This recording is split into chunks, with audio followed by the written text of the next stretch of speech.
Praise lord. హల్లెలూయా. ఒక సంవత్సరం ప్రణాళికతో అనుదిన బైబిల్ పఠనం. ఈరోజు 27 జూలై 2025.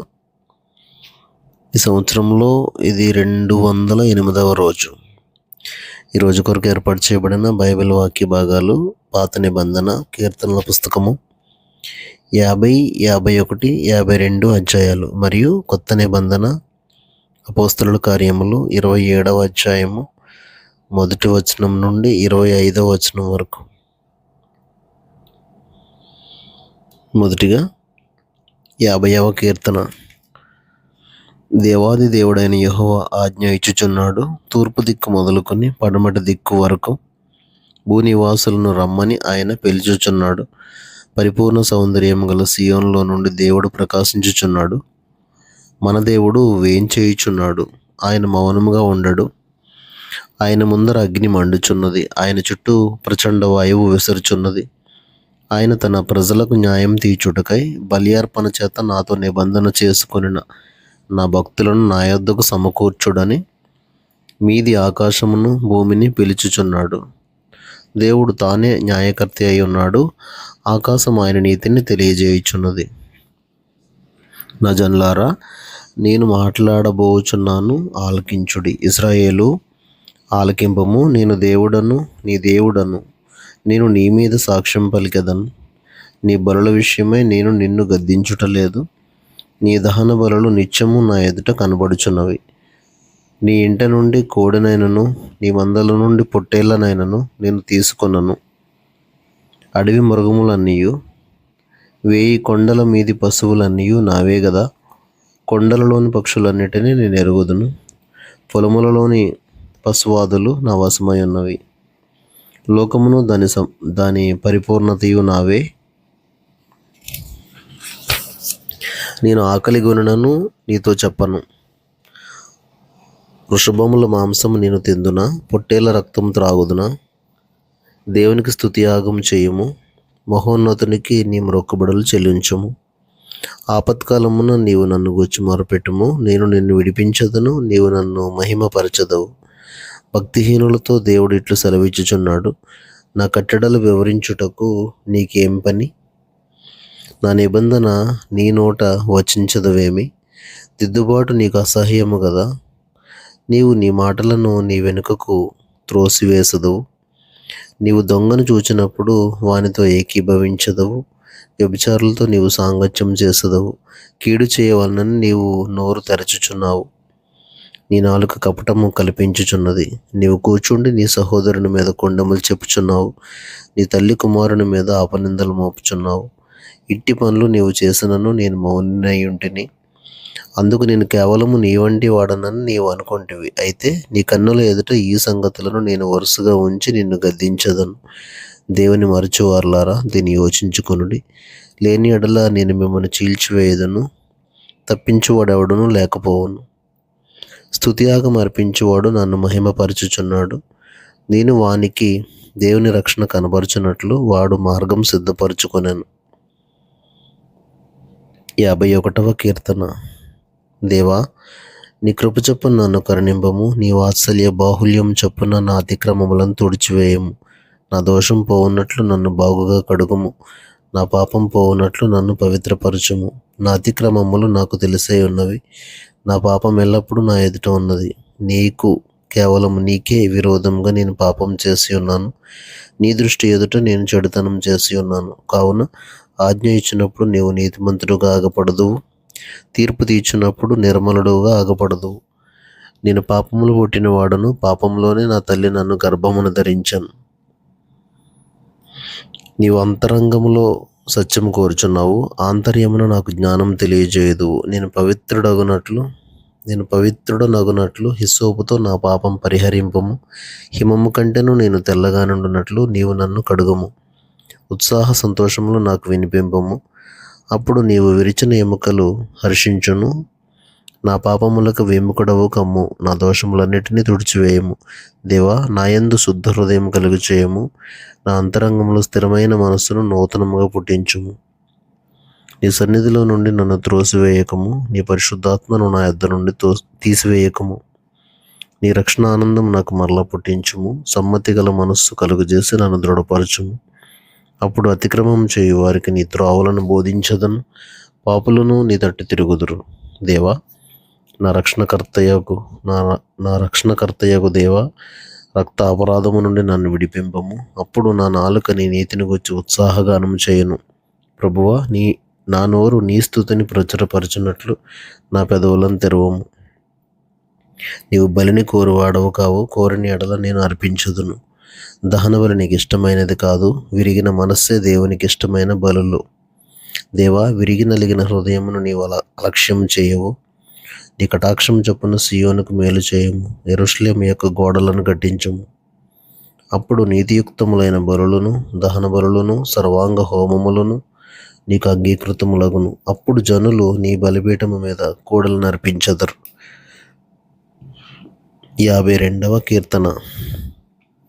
శూరుడా, చేసిన కీడును బట్టి నీవెందుకు అతిశయపడుచున్నావు? దేవుని కృప నిత్యముండును. మోసం చేయువాడా, వాడిగల మంగళ కత్తి వలె నీ నాలుక నాశనం చేయనుద్దేశించుచున్నది. మేలు కంటే కీడు చేయుటయు, నీతి పలుకుట కంటే అబద్ధము చెప్పటయు నీకిష్టము. కపటమైన నాలుక గలవాడా, అధిక నాశనకరములైన మాటలే నీకిష్టము. కావున దేవుడు సదాకాలము నిన్ను అనగగొట్టును, నిన్ను పట్టుకుని ఆయన నీ గుడారంలో నుండి నిన్ను పెళ్లగించును. సజీవుల దేశంలో నుండి నిన్ను నిర్మూలం చేయను. నీతిమంతులు చూచి భయభక్తులు కలిగి, ఇదిగో దేవుని తనకు దుర్గముగా ఉంచుకొనక తన ధన సమృద్ధి యందు నమ్మిక ఉంచి తన చేటును బలపరుచుకొనిన వాడు వీడే అని చెప్పుకొనుచు వారిని చూచి నవ్వుదురు. నేనైతే దేవుని మందిరంలో పచ్చని ఒలీవ చెట్టు వలె ఉన్నాను. నిత్యము దేవుని కృపయందు నమ్మిక ఉంచుచున్నాను. నీవు దాన్ని నెరవేర్చితివి గనుక నేను నిత్యము నిన్ను స్తుతించదను. నీ నామము నీ భక్తుల దృష్టికి ఉత్తమమైనది. నేను దాన్ని స్మరించి కనిపెట్టుచున్నాను.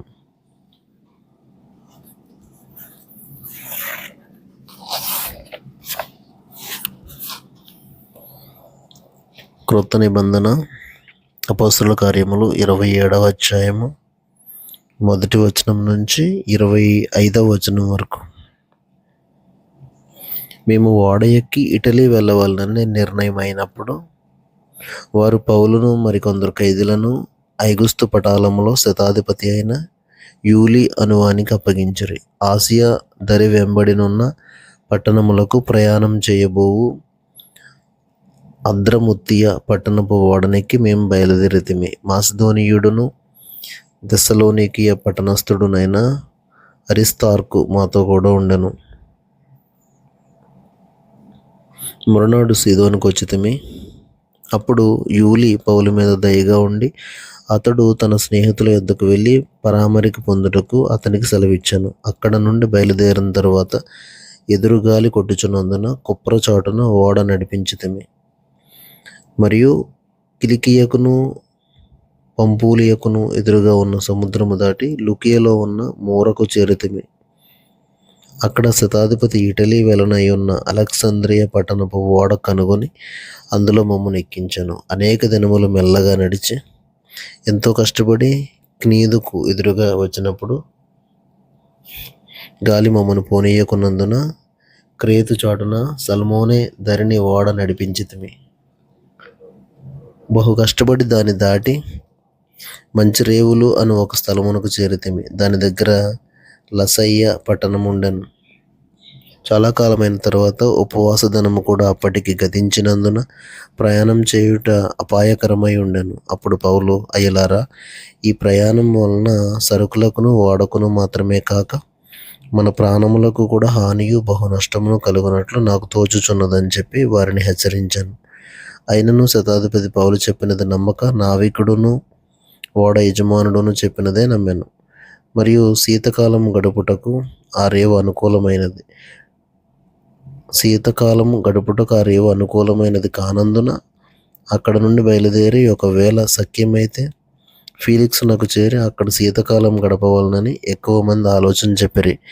అది నైరుతి వాయువ్య దిక్కుల తట్టునున్న క్రేతు రేవై ఉన్నది.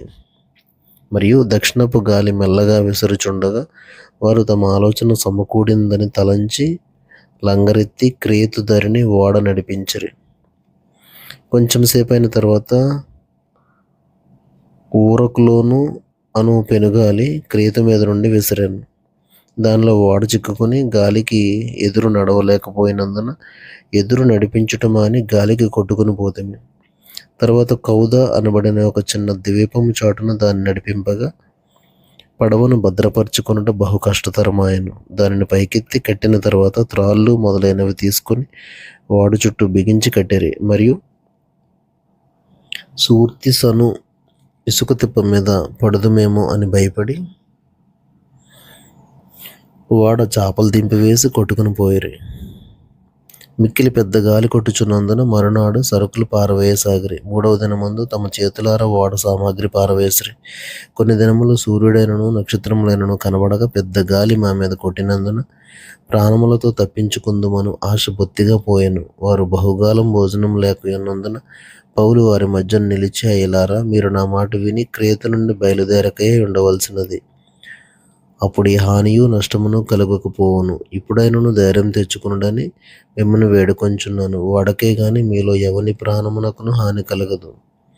నేను ఎవని వాడనో ఎవరిని సేవించుచున్నానో ఆ దేవుని దూత గడిచిన రాత్రి నా యొద్ద నిలిచి, పౌలా, భయపడకము, నీవు కైసరు ఎదుట నిలువవలసి ఉన్నది. ఇదిగో, నీతో కూడా ఓడలో ప్రయాణమైపోవచ్చున్న వారందరినీ దేవుడు నీకు అనుగ్రహించి ఉన్నాడని నాతో చెప్పాను. కాబట్టి అయ్యలారా, ధైర్యం తెచ్చుకొనుడి. నాతో దూత చెప్పిన ప్రకారము జరుగునని నేను దేవుని నమ్ముచున్నాను. దేవుడు తన పరిశుద్ధ వాక్యమును మన వినికిడిలో దీవించునుగాక. ఆమేన్.